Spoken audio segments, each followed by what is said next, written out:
എല്ലാവർക്കും നമസ്കാരം. നമ്മുടെ ജീവിതത്തിൽ നമ്മൾ മനസ്സിലാക്കേണ്ട ചില പ്രധാനപ്പെട്ട കാര്യങ്ങൾ എന്തൊക്കെയാണെന്ന് നോക്കാം. ആദ്യമായി, പ്രകടിപ്പിക്കാത്ത സ്നേഹം, കഴിക്കാത്ത ഭക്ഷണം, ഉപയോഗിക്കാത്ത ധനം ഇവയെല്ലാം ഉപകാരമില്ലാത്തതാണെന്ന് അറിയുക, അല്ലേ? അതുപോലെ തന്നെ വിട്ടുകഴിഞ്ഞാൽ തിരിച്ചെടുക്കാൻ പറ്റാത്ത 4 കാര്യങ്ങൾ, പ്രധാനപ്പെട്ട 4 കാര്യങ്ങൾ. ഒന്ന്, നമ്മൾ വേലിയിലേക്ക് എറിഞ്ഞ കല്ല് തിരിച്ചെടുക്കാൻ പറ്റില്ല. നമ്മൾക്ക് കിട്ടിയിട്ടുള്ള ഓപ്പർച്യൂണിറ്റീസ് ആ സമയത്ത് ഉപയോഗിച്ചില്ലെങ്കിൽ അത് പിന്നെ കിട്ടില്ല. കഴിഞ്ഞു പോയ സമയം നമ്മൾക്ക് തിരിച്ചെടുക്കാൻ പറ്റില്ല.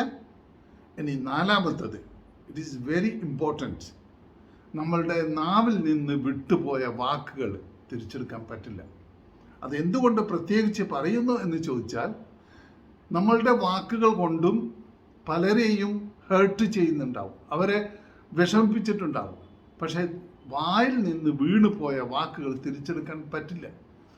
അതുകൊണ്ട് തന്നെയാണ് ഈ നാവ് എന്ന് പറയുന്നതിന് 2 ലോക്കാണ് നമ്മളെ വായിലുള്ളത്. ഒന്ന്, പല്ല് കൊണ്ടത് ലോക്ക് ചെയ്തിരിക്കുകയാണ്. ശേഷം 2 ലിപ്സ് കൊണ്ട്, ചുണ്ടുകൾ കൊണ്ടും ലോക്ക് ചെയ്തിരിക്കുകയാണ്. അതുകൊണ്ട് വാക്കുകൾ നമ്മൾ സൂക്ഷിച്ച് കൈകാര്യം ചെയ്യണം. ഓക്കെ. ഇനി അടുത്തത്, സ്നേഹം, ധനം, ഭക്ഷണം ഇവ അർഹിക്കുന്നവർക്ക് ദാനം ചെയ്യുക, 10 മടങ്ങായി തിരിച്ചു വരും, ഉറപ്പ്. അടുത്തത്, മനുഷ്യൻ ഒരു വിത്തിന് സമാനമാണ്. ഒന്നുകിൽ നിങ്ങൾക്കതിനെ അങ്ങനെ തന്നെ അതേപടി സൂക്ഷിച്ചു വെക്കാം, അല്ലെങ്കിൽ പൂക്കളും ഫലങ്ങളുമുള്ള മനോഹരമായ ഒരു വൃക്ഷമാക്കി വളർത്തിയെടുക്കാം. ലോകത്തിൽ എല്ലാവരും അതുല്യരാണ്. നമ്മൾ മറ്റുള്ളവരുടെ സൗഭാഗ്യങ്ങളെക്കുറിച്ച് അസൂയപ്പെടുമ്പോൾ അല്ലെങ്കിൽ വേവലാതിപ്പെടുമ്പോൾ അവരിൽ ഒളിഞ്ഞു കിടക്കുന്ന ദുഃഖങ്ങളെപ്പറ്റിയും പ്രയാസങ്ങളെപ്പറ്റിയും നമ്മൾ അറിയാൻ ശ്രമിക്കുക. അതുപോലെ തന്നെ നമ്മൾക്കില്ലാത്ത കഴിവുകൾ മറ്റുള്ളവരിൽ കണ്ട് നമ്മൾ വിഷമിക്കുമ്പോൾ അവർക്കില്ലാത്ത പല കഴിവുകളും നമ്മൾക്കുണ്ട് എന്ന് നമ്മൾ തിരിച്ചറിയുക. തീർച്ചയായും നമ്മൾ ഓരോരുത്തരും ഒരേ ആണിൽ നിന്നും ഒരേ പെണ്ണിൽ നിന്നുമാണ് സൃഷ്ടിക്കപ്പെട്ടത്. എന്നാൽ പരസ്പരം തിരിച്ചറിയാൻ വേണ്ടി മാത്രമാണ് നാം വ്യത്യസ്ത സമൂഹങ്ങളാക്കപ്പെട്ടിട്ടുള്ളത്. ജന്മം കൊണ്ട് ആരും മറ്റൊരാളേക്കാൾ മികച്ച ആളാകുന്നില്ല. കർമ്മങ്ങൾ കൊണ്ട് മാത്രമാണ് ഒരാൾ മറ്റൊരാളേക്കാൾ മികച്ചവനാക്കുന്നത്.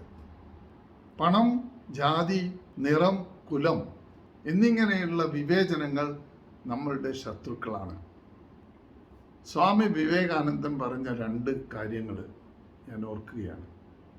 ഒന്ന്, നമ്മൾക്ക് ഉള്ള അറിവ് മറ്റുള്ളവർക്ക് പകർന്നു കൊടുത്തില്ലെങ്കിൽ ആ വ്യക്തി രാജ്യദ്രോഹിയാണ്.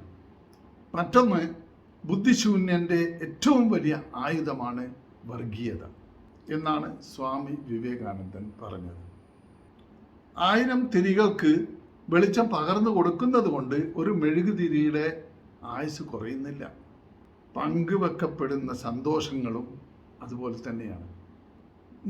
നിങ്ങൾക്ക് തന്നെ പ്രകാശമായി വർത്തിക്കുക.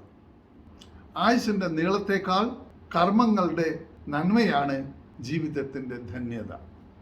അലസമായുള്ള ജീവിതമല്ല ജീവിതം, ആസ്വദിച്ചുള്ള നേരെ ചൊവ്വേ കർമ്മഭക്തിയോടുകൂടിയുള്ള ജീവിതമാണ് ജീവിതം. ഒരാൾ എത്ര വർഷം ജീവിച്ചു എന്നുള്ളതല്ല, അദ്ദേഹത്തിൻ്റെ ജീവിതത്തിൽ ആ ചുരുങ്ങിയ കാലയളവിനുള്ളിൽ അദ്ദേഹം എന്തു നേടി, എന്തു പ്രവർത്തിച്ചു, എന്തു നന്മകൾ ജനങ്ങൾക്കോ രാജ്യത്തിനോ ലോകത്തിനോ വേണ്ടി ചെയ്തു എന്നുള്ളതിലാണ് അറിയപ്പെടേണ്ടത്. നമ്മളുടെ ആയുസ് വർദ്ധിപ്പിക്കേണ്ടത് എങ്ങനെയാണ്?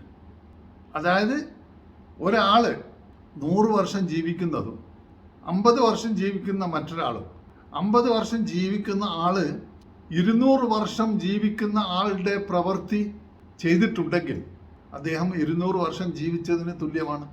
അതേസമയം 100 വർഷം ജീവിച്ച ഒരാൾ അലസനായിട്ടാണ് ജീവിച്ചതെങ്കിൽ അദ്ദേഹത്തിൻ്റെ ജീവിതത്തിന് 50 വർഷം ജീവിച്ച ആളുടെ വില പോലും ഇല്ല, അല്ലേ?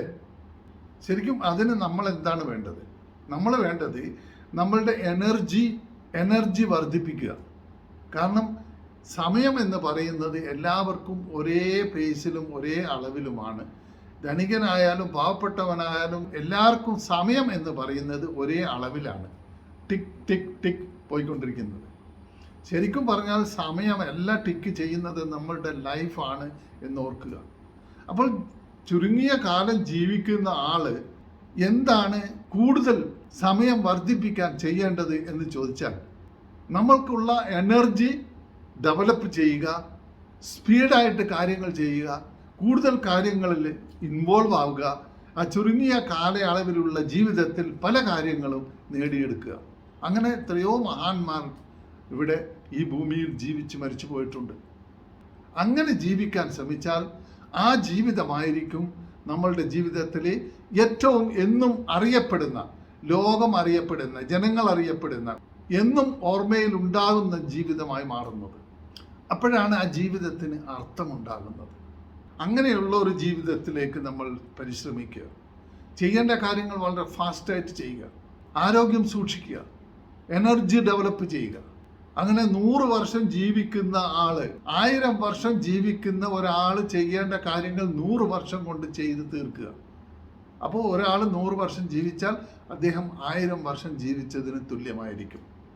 എൻ്റെ ഈ ചാനലിൽ പ്രത്യേകം അറിയിക്കാനുള്ളത്, ഈ ചാനലിൻ്റെ കൂടെ തന്നെ ഇംഗ്ലീഷ് പഠിപ്പിക്കുന്ന വീഡിയോസ് ഞാൻ അപ്ലോഡ് ചെയ്യുന്നുണ്ട്. ഇംഗ്ലീഷ് പഠിക്കാൻ ആഗ്രഹമുള്ളവർ തീർച്ചയായും ചാനൽ സബ്സ്ക്രൈബ് ചെയ്യുക, ശേഷം വരുന്ന ബെൽ ഐക്കൺ കൂടി പ്രസ് ചെയ്യുക. അങ്ങനെ മറ്റൊരു വിഷയവുമായി എത്തുന്നത് വരെ see you.